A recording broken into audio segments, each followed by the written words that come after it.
نیمروز ولایت کې د طالبانو او پاکستان کړکېچ رامنځته شوی دی.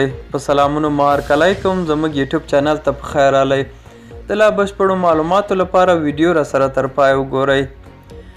د افغانستان د نیمروز ولایت په چهار برجک ولسوالۍ کې د افغانستان د طالب ځواکونو او پاکستاني پوځیانو ترمنځ لانجه د دواړو خواو له هڅو سره لا هم نه ده حل شوې.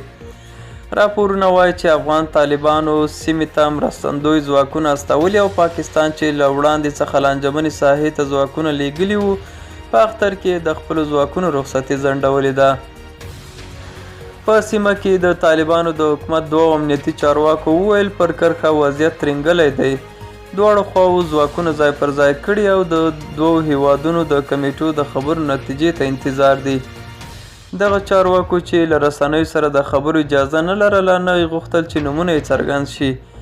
دوی وویل چې د روژې پر 6مه یې په سپین بولدک کې له پاکستاني لوري سره خبرې وکړې خو نتیجه یې ترلاسه نه کړه.